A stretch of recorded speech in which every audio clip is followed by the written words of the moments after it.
Hi hello வணக்கம் welcome back to the show. நான் உங்கள் நெல்லை வேலு பேசுகிறேன். நண்பர்களே, நீங்களாம் பார்த்துட்டு இருக்குது பேப்பர் ஐடி 248 சேனல்.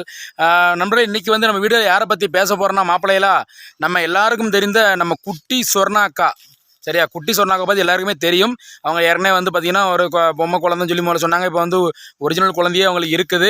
அதுக்கப்புறம் பார்த்திங்கன்னா குட்டி சொர்ணாக்கா ரொம்ப கஷ்டப்பட்டு வந்து இந்த குழந்தைய வளர்த்துக்கிட்டு இருக்காங்க. பாத்திரம் கழுவி ஏச்சி பேச்செல்லாம் வாங்கி இந்த குழந்தைய வளர்க்கணும்னு கஷ்டப்பட்டு வளர்த்துக்கிட்டு இருக்காங்க.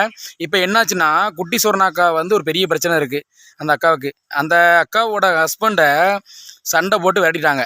நீ என் குழந்தைய நம்ம பார்க்கக்கூடாது, முகத்தில் முழிக்காத அப்படின்னு சொல்லி அந்த அவரோட ஹஸ்பண்டை, குட்டி சொர்ணாக்காவோட ஹஸ்பண்டை வந்து இந்த அம்மா அடித்து விரட்டிட்டாங்க தங்கச்சி. சரியா, ஏம்மா சொர்ணாக்காம்மா, குட்டி சொர்ணாக்காம்மா, நீங்கள் இப்படி தான் இடையில வந்து பார்த்தீங்கன்னா உங்கள் அம்மாவும் இப்படி தான் சண்டை போட்டு என் குழந்தைய பார்க்க கூடாதுன்னு சொல்லி விரட்டினீங்க, திருப்பி போய் சேர்ந்துக்கிட்டீங்க. நான் என்ன சொல்கிறேன்னா, ஒரு பெண்ணு வந்து இன்றைக்கி தனியாக வாழ்கிறது ரொம்ப ரொம்ப கஷ்டம். அதுவும் ஒரு ஆண் துணை இல்லாமல், கணவன் துணை இல்லாமல் குழந்தைய பார்க்குறதுங்கிறது பெரிய பெரிய கஷ்டம். அது எல்லாருக்குமே தெரியும். நீ ஏன் வந்து சொர்ணாமா இப்படி பண்ணுற? குழந்தைய பார்க்கணுன்னா ஹஸ்பண்டு துணை கண்டிப்பாக வேணும். நீயே ஒரு கஷ்டப்பட்டுக்கிட்டு இருக்க, ஒரு முடியாத பொண்ணு. உன் கணவர் உன் கூட இருந்தாருன்னா உனக்கு வந்து ஒரு பெரிய ஒரு தகப்பன் தாய் கூட இருக்க சமம். கணவருங்கிறது உன் கணவன் நல்ல கணவன்மா சொர்ணாக்காம்மா. நீ இப்படிலாம் பண்ணாத. நீ வந்து அவர் கூட உன் மாப்பிள்ளை கூட சேர்ந்து வாழணும். ரொம்ப கஷ்டமாக இருக்குது இந்த பதிவை பார்க்கும்போது தங்கம். சரியா, குழந்தைய நல்லா பார்த்துக்கோ, கணவர் கூட சேரு. இந்த அண்ணனோட, நெல்லை வேலு அண்ணனோட ஒரு சின்ன அட்வைஸ் தங்கம், தயவுசெய்து புரிஞ்சுக்கடா தங்கம். சரியா, நீ நல்லா ஹாப்பியாக சந்தோஷமாக இருக்கணும் எப்போவுமே.